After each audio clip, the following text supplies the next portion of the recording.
y'all. Happy Memorial Day. Hopefully, this is not coming into your dashboard, into your email, right as you are about to have your barbecue, your baked beans, a little watermelon, the thing. Hopefully, this is not interrupting any of that. But while the market is temporarily closed for honoring Memorial Day, I did want to drop a lesson to your dashboard so that we can anticipate the next move. The market was open yesterday and this morning up until 12 noon, and it's going to reopen again for Tuesday session tonight at 5 p.m. Hopefully by now you guys know that the next day session begins on the previous day at 5. That's typically, or not typically, that is how it works. So this is what we have seen taking place with the Dow. This is the 1 hour time frame, and we're just going to break this thing down so that we can anticipate our moves for tomorrow's session when I come to the market to trade beginning at 9 a.m. Central Standard Time. So right now, you guys can see that we are in a true downtrend. There have been periods of consolidation within this time period, but we want to capitalize on the correction. We want to capitalize on that corrective move that we are looking at the Dow to have. We know that anytime we see a downtrend with the Dow, that is not the true trend of the market, that is just a counter trend, and we want to capitalize from the bottom up. It is a very basic understanding with the market that we want to sell at resistance or short the market and buy as support or go long in the market. Now, this does not mean that because we have analyzed levels of support or resistance, we're going to either go long or go short. That's not what that means. We still need a system by which we follow so that the time of our entry makes sense. You can be right in directionality, and you can still be wrong in terms of when the market is going to go in that direction. What helps us combat being wrong is to make sure that we're following a system that makes sense for the asset that we are trading. So I'm a fibs girl. Y'all know this, but I'm going to say it every single time. I want to utilize my Fibonacci retracement tool to see where we are in the market in regards to these fib levels to let me know if the trend is strong, if the trend is weak, or if we are about to hit more consolidation. So I decided to measure this entire trend instead of just an impulse move. We are going to measure the impulses, but to start, I wanted to just measure out with the entire trend. What I will be looking for initially is for the market to give me a bullish break and retest of this 618 level. Now, I'm not going to go all the way across the screen with this because I am going to measure the latest impulsive move, and there are going to be more lines on the screen. So I want to make sure that the screen doesn't get too cluttered in this area. So look for bullish engulfing candle at 0.618 of bearish trend. RND. Okay. Now that I've done that, I'm going to rid those fibs, and I'm going to get a new set of fibs to just measure this bearish impulse, the latest bearish impulse. Okay.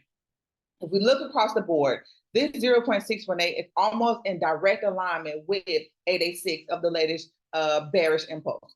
That lets me know that where I am looking for a bullish break and retest is the perfect area to go ahead and buy the market. Why?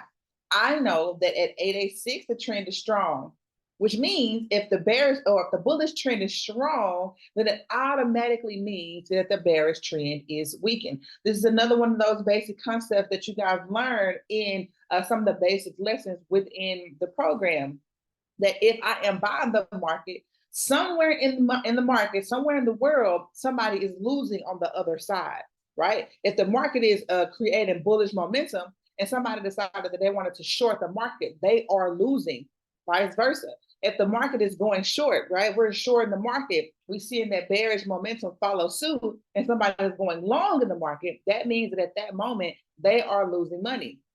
In order for the market to reach 886, what has to happen? We have to see some bullish momentum, which means we're going to see a series of breaks and retests. Okay, we're going to see a series of breaks and retests, a series of breaks and retests, series of breaks and retests.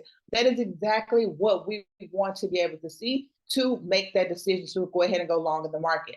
So by the time we actually reach this area, this 0.618 of the entire trend, or the 886 of the latest bearish impulse, we would have already seen some bullish momentum taking place at that point, which means we can now capitalize on the corrective moves of the bearish trend being proven to be weakened, and then go ahead and enter into the market. Now, let's say that the market is not ready to go long, right? What if the market is ready to short, meaning we're ready to sell off in the market? If that is the case, what exactly would I be looking for? I will be looking for a bearish break and retest of the 0%. That will let me know, hey, the bearish trend still has some strength to it. I'm going to capitalize on it. Bearish break and retest of the 0% is what I will be looking for if I decided that I wanted to short the market. So I'm going to write on this line, just like I did on the other, look for bearish break and bearish retest before entry to short. And I'm just gonna wrap that around just like that. And there it is.